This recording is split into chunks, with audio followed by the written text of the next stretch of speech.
PodCastle, episode 664 for February 2nd, 2021. Wytchen by Lori J. Tyrone. Rated PG-13.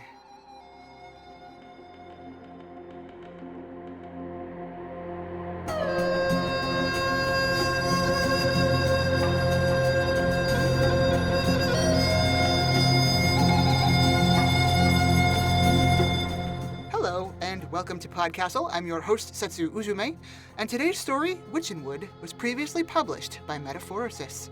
It was written for you by Lori J. Tyrone. Lori J. Tyrone lives in Queens, New York with her 2 children and her small black rescue dog. She teaches middle school English and is an adjunct at her alma mater, St. Joseph's College. Lori writes lesson plans and mythic fantasy in her attic library. A novelette from her independently published collection, Through the Oak Door, inspired the dance theater performance entitled Revelations by Corporeal Arts Incorporated. She loves medieval literature, tapestries, loose-leaf tea with honey, wearing cozy shawls or scarves and fingerless gloves, and making essential oil potions to diffuse while writing or teaching. Her favorite sport is jousting. This story will be read for you by Simon Meddings. Simon is a freelance writer, scriptwriter, voice artist, and podcaster. His works include Waffle On Podcast and MASH 4077 Podcast. He has also acted in various comedy shows and appeared recently in the film Poltergeist. And now, join us for a puppet show and enjoy the story. Wytchen by Lori J. Tyrone. Narrated by Simon Meddings. A decade of shavings covered the floor of Lewis's carpentry shop. He didn't bother sweeping anymore, although he probably should. Wood without magic produces a drab dust that desiccates the throat and shrivels the lungs. He coughed and gulped from his flask, stepping back from his work. Carving the finishing scroll work on yet another hope chest for the latest bride-to-be in town did nothing to fill his own hollowness. "Wait for me," she had whispered in the Wytchen Grove so many years ago, her berry-scented breath caressing his cheek. "I will come back to you." She'd taken magic with her, in the Wytchen dust glinting in her sunlit hair as she waved goodbye from the newly carved wagon. She took his heart as well, but left hope in its place.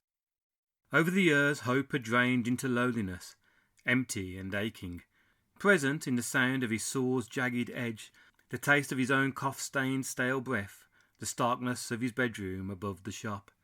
No chance of a bride now, for him, in this small town where he had spurned all coy glances sent his way, waiting for his true love to return. He wished he hadn't waited. Still coughing, Lewis threw open the window shutters. He gulped fresh air. Delighted cries of children entered with the breeze. A pageant wagon creaked into the town square outside his shop, horseless, shedding curls of magic onto the cobblestones from its warped Wytchen beams. Children dropped coins into a box attached to the wagon's carriage and scrambled for seats. Eyes widened in shock. Lewis unconsciously dug his fingernails into the windowsill. The wagon's wood was peeling, its stage floor crooked, but it was still the same one, the only one. As the threadbare curtain opened, more wood peels and sparkling dust showered the stage from the covered wagon's rafters, a natural emission of the enchanted wood once cut and carved. A princess puppet slumped against a painted forest backdrop. She wore a gown the deep blush of sunset. The falling Wytchen dust created a net of crystals in her golden hair. With the clack of wooden joints, she began a light, graceful dance. A troll lumbered in from stage right and tore a gasp from the children. Louis saw what the audience did not know to look for, the shadow of the puppet master's hands, weaving along the stage floor. These puppets had no strings. The Wytchen wood itself conjured the play. The magic within the wagon and the carved puppets animated them, their movements directed from above by the puppet master's hands. After the princess outsmarted the troll, she befriended a dragon, its velvet tongue unfurling like a panting dog. Adults and children alike cheered when she saved a village from a witch. The curtain closed. The crowd dispersed. Lewis grabbed his jerkin and dashed outside. The wagon's damage looked even worse up close. Red rope secured the corners, but it was a temporary bandage for the cracked joints which exposed the wood's inner pith. The old puppet master emerged from behind the curtain. "Master Lewis, look how well your craft weathered the years, although I must admit some repairs are needed." "Master Rodri, you take me for my father," Lewis replied. "He is gone these last 10 years. I have his carpentry business as well as his name now." Hobbling towards him on gnarled joints as the stage board shifted and groaned, the old man squinted at Lewis. "Aye, I remember you," Rodri said, beckoning the carpenter to follow him into the narrow living space behind the stage backdrop. "Is your daughter here?" His lips were dry, his heart constricted with a bare remembrance of hope. A slow smile deepened the lines on the old man's face. "You remember Rosalind?" The first time Lewis had seen Rosalind, she was sitting on a stump in the Wytchen grove, her hair a curtain over her face and lap. He was passing through on his way further into the forest, hatchet slung over his shoulder. "My lady," he said, approaching carefully, as he would a hare in a thicket, "are you well?" She looked up then, and instead of a face smudged with tears, as he expected, he saw one smudged with ink from the parchment and quill in her hands. Her eyes were startled, as blue as an open sky. The sun blinked through the branches and transformed her hair into spun gold. Lewis caught his breath. "Indeed I am very well," she replied. "Do you like stories?" "What, yes. Doesn't everyone?" he stammered. "Good." She jumped off the stump and pocketed an inkwell that had been lying in the grass. "This one is finished. You can be our practice audience." She grabbed Lewis by the wrist and he let go of his hatchet in surprise, dropping it behind him. He spluttered a weak protest. He was supposed to meet his father for work, but the girl tugged him away into the strand of birch trees that bordered the road into town. Audience for what? You don't even know me." "Of course I do." "Father!" she shouted as she came upon an old wagon pulled into the grass on the side of the road.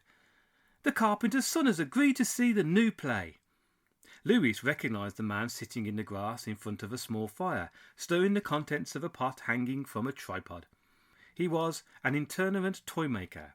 Every girl in the village had at least one of his wood and cloth dolls. Lewis himself had a painted jester, on a stand cleverly rigged to somersault when the button was pressed. It was still on a shelf above his bed, even though he was too old to play with it now. Master Rodri looked from his daughter to Lewis and back again. "Rosalind, are you sure?" She pulled her father to his feet and thrust the parchment into his hands. "Look, I've finished. It's the perfect story for the new puppets. Oh, be careful, it's still wet." "All right then," Roger said, pulling a handkerchief out of his vest pocket to wipe his fingers, "but only if the young man does not mind." Lewis did not. Rosalind showed him where to sit in the grass beneath a tree, the gentle push of her hand through his shirt sending thrills along his skin. She was a flurry of activity, her bright hair and patched dress swinging to and fro as she fetched the puppets and whispered to her father as he studied the parchment.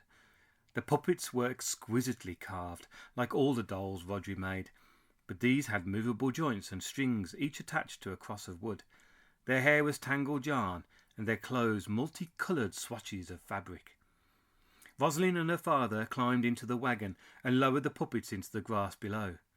The wooden fingers clacked as they began to move, and within minutes Lewis forgot about the strings connecting to the pair in the wagon above, their hands moving the crosses gracefully. A curtain lifted in his mind. The story unfolded, wordless, but spoken through the puppet's movements.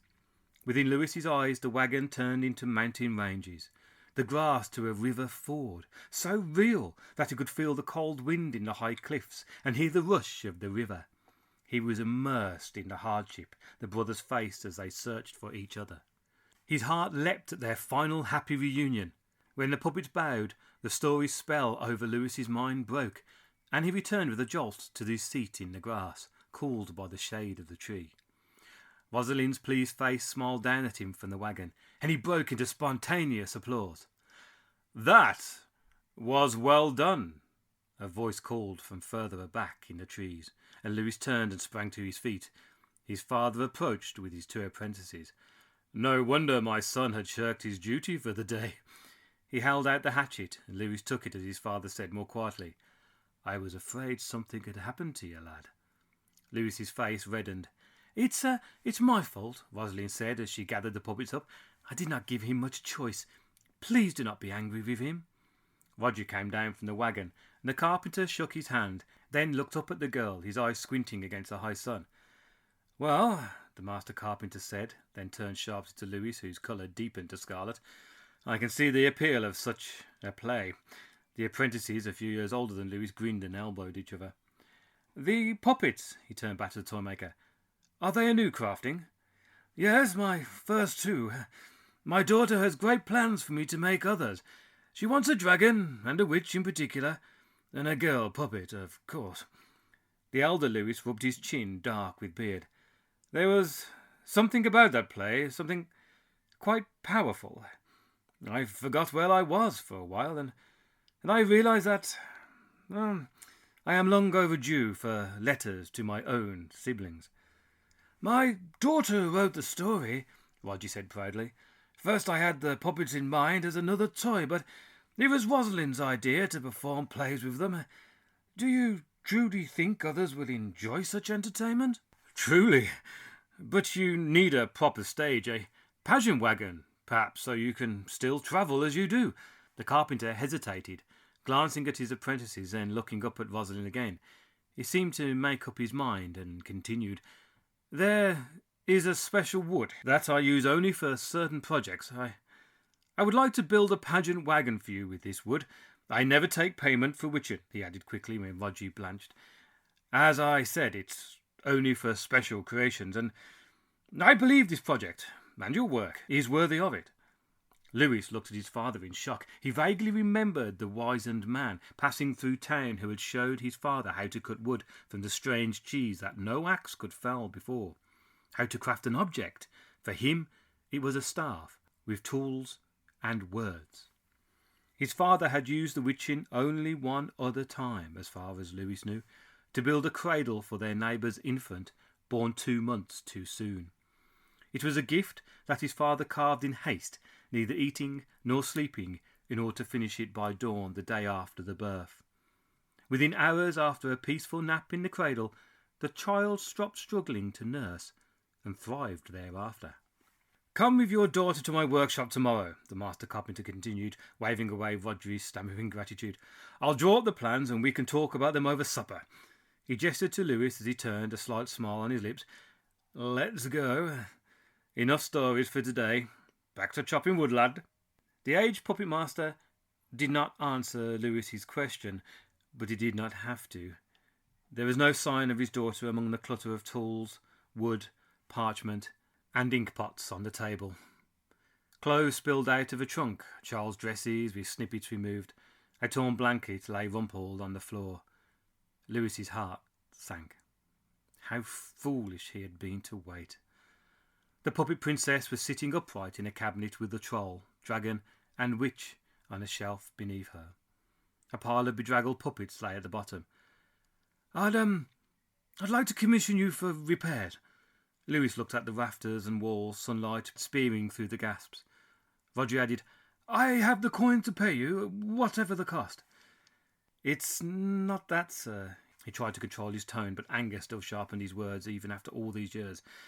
"There are no Wytchen trees left." One of the apprentices, addled with mead in the tavern, had broken his oath and spilled the secret of the grove. News that the master carpenter could release the trees, magic had spread like fire afterwards. The townspeople turned on his father when he refused their foolish requests for wedding rings, pendants, furniture, even an entire house made from Wytchen. But the final demand, a flagship, had come from the Duke himself in his manor on the coast, delivered with a subtle threat on the carpenter's son's life. The entire grove was consumed. His father had fallen ill during the ship's crafting, and died soon after it was completed. "But surely you can repair the existing wood?" Lewis regarded the puppet master with his bent back and knotted bones, and said kindly, "All due respect, Master Roger, but perhaps a warm hearth in a home without wheels would serve you better now." The old man nodded. "It probably would, but..." He gestured to the puppets in the cabinet. I must continue to tell her stories. The puppet princess was as finely crafted as porcelain. The warm scent of beeswax polish lingered on her milk-white skin of peeled Wytchen wood. Lewis slipped his fingers on the gold cascade of her hair, a silken balm over his calloused skin. He had touched Rosalind's hair this way, shyly, so many years ago in the Wytchen Grove, as his father cut and shaped the wood for the pageant wagon. The elder Lewis murmured words under his breath as he worked, words that he whispered in Roger's ear when he handed him small blocks of Wytchen. Coaxed by his daughter, Master Roger had fashioned them both toy swords out of plain oak, and Lewis and Rosalind pretended they were heroes, fighting trolls and witches, befriending dragons, crafting their own fairy tales from shadows at the forest's edge. Lewis was awkward and reluctant at first, feeling as if he was too old for this play, but Rosalind's earnest imagination captivated him, and he was worth the teases of the other apprentices, just to sit close to Rosalind afterwards, their heads touching as she penned their play into stories for the puppets. Her lips were stained blush with the Wytchen berries they were not supposed to eat, the red berries marked with the stars that she hid in her dress pocket. When the pageant wagon was completed, oiled and shining like the moon, Lewis watched as it rolled away from the grove without need of a horse, Rosalind blowing kisses as she peeked out from behind the curtain. When it was gone, he ate the berry she had slipped into his hand with a whispered promise. It had flooded his mouth with bitterness. The taste surprised him after her sweetly scented breath. Lewis finally asked the question he had been dreading. Rosalind is happily married, then? He tried not to sound bitter, but her name was no longer sweet in his mouth either. No, she is not. I wish. Roger took a deep, shaky breath. Her heart just stopped. The words were a hammer blow to Lewis, leaving him cold and numb, his mouth drier than bone. His fingers still caressed the puppet's hair, froze. 1 minute she was reading aloud for her new story, and the next... It was soon after we left the grove. I don't know what happened. The old man paused, wiping his eyes with the grimy handkerchief from his pocket. My wife had died when Rosalind was an infant. My daughter was all I had. My heart lies in that grave with her. To keep living, to keep going. His voice cracked and he cleared his throat. I wanted to save her, to bring her back to life. Impossible, I know, but her father will do anything for his child. At least, like this, she can live on in her stories. The stories that she loved, that she lived to write. Her legacy. He reached out and touched the puppet's hair also. Rosalind and her mother had the same colour hair. It's beautiful, isn't it? Lewis snapped his hand away, stumbling over the puppet, detritus spilling out from the cabinet's bottom. You must understand, I could not let her go, but she grew so cold. Her hair was the only thing unchanged. The only thing still her. The old man twisted his hands, choking back a sob. Everything I did, all my carving, was for my daughter. She was the meaning behind my life's work. She still is, and I have to give her what life I can. Master Rodri struggled to contain his grief, echoed in Lewis's own hollow chest. After a moment, he said, I do understand. Slowly, Lewis collected the puppets from the floor, a mess of small swords and fractured oak limbs, all princes. Can I fix these for you? He asked. Composing himself, shaking his head, the puppet master replied, They were my gifts to commemorate her birthdays. He cleared his throat again.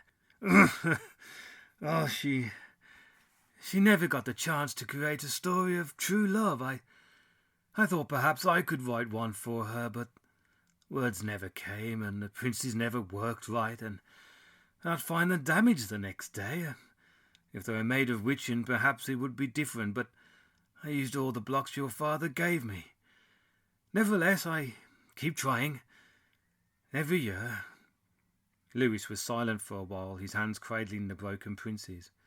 Wytchen dust drifted down from the wagon's ceiling, glittering bright as a promise that had not been broken after all. I will come back to you. I will do something for you, Master Roger, and for her. Back in his room he packed a satchel with a flask of water and food from his meagre pantry, then secured a hatchet to his belt. Walking through the bare patch that had once been the grove, he glanced behind him, making sure he was alone before entering the thick forest beyond. He had released the apprentices after the flagship was completed. His destination was a secret only he knew now. After an hour, the woodland sloped upwards as the pine trees thinned. He came to a ledge where a single tree grew. Slanted trunk and low, leafy branches thrived against the crisp sky. The witching sapling that Lewis and his dying father had transplanted here, hidden from human greed. He was larger now, although not as thick and full as the ancient ones in the grove had been. Another sapling, perhaps a year or two old, grew in a sunny spot near its parent. Lewis swallowed the sudden lump in his throat. He poured water on the roots as an offering, giving some to the sapling as well, and tied a red ribbon around a thick branch as he had seen his father do. Then he sat, the trunk pressed into his jerkin, thinking what could have been, while the sun painted the sky the colour of the princess crown of Rosalind's lips, which had never touched his. As the sun descended into the dark forest below him, he hefted his hatchet and spoke his request to the tree. He hoped he was worthy. When Lewis came back to the wagon, Roger was snoring in a corner, a blanket wrapped around him and tucked under his grizzled chin. He used the old man's tools, peeling and smoothing the small branch the Wytchen had granted him, carving a face, body and limbs, whispering his father's words to the wood for the first and last time. Rummaging through the trunk, he found the remnants of a white shawl, which he cut with a pair of silver scissors to make a doll-sized tunic and pants, needle and red thread moving as deftly as when he sewed patches along his own clothing. He painted the eyes and mouth. Lewis took the puppet princess down from her shelf, arranging her carefully on the work table next to the newly carved prince, staring at her for a long time. He touched her hair again. Leaning close, his lips almost touched her cheek. He breathed deeply. As his lungs filled with her witching wood scent, his heart returned, brimming with magic and love as when they had been younger. "Rosalind," he murmured, "I kept my promise too. I waited." With the scissors, he cut his own hair off and stitched the dark locks to a small felt cap. Uncorking a bottle of pine resin, he brushed the thick glue on the cap and attached it to the puppet prince's head. Wooden hands twitched, clacked against each other, and Lewis's joints buckled, and he flopped to the floor. His name whispered against his cheek, a whiff of familiar berry. Lewis opened his eyes. He was sitting in the old Wytchen grove under one of the trees. Criss-crossing branches spread out above him, and for one disorientating moment he thought the branches were the rafters of the pageant wagon. Someone was sitting next to him. He turned, and Rosalind's smiling face filled his vision. Reaching out tentatively to touch her cheek, he whispered, "Are you real?" His fingers felt strange, stiff. She laughed. "As real as you," she replied, standing. A pile of berries cascaded from her billowing silk skirts. She pulled him to his feet, and his joints cracked loudly. Lewis pushed the aches to his body aside. Rosalind was here, in front of him, alive, and looking more beautiful in a sunset-coloured gown than he had ever beheld. Her hair was a curtain of golden strands over her shoulders, and nettle crystals holding the strands away from her perfect face.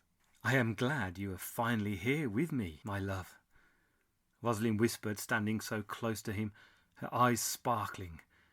Lewis folded her into his arms, his heart overflowing, seeking out her lips with his own. "Not yet," she said, placing her fingers over his mouth. A loud roar sounded from the depths of the forest, and Rosalind broke from his grasp. "Father wrote us a story. I don't know all the details, but I know it has a happy ending. We have to work to get there, of course." She gestured to the sword buckled at his hip, and when he stared at it dumbfounded, unsheathed it from him and put it in his hand. The blade was etched with runes. "You're a prince, Lewis." She pulled a matching sword from a concealed fold in her gown. "I found this one hidden in the Wytchen trunk before you came." Another roar, closer this time, shook the leaves of the trees, and both sword blades began to glow. "An enchantment! But do you know why?" Prince Louis asked. "No," Princess Rosalind said excitedly. "I suppose we'll have to figure it out. Remember that friendly dragon? Things aren't always what they seem. We must be clever as well as brave." She smiled up at Louis, and he had never known such happiness, such excitement. "We have a new life ahead of us, my love," Rosalind said, and Louis ached to kiss her. "Are you ready for adventure?" Magic fell in curls and crystals from the Wytchen wood above them. Strange shadows began to move beneath their feet, and Louis took his true love's hand, and together they turned to face the beginning of their story.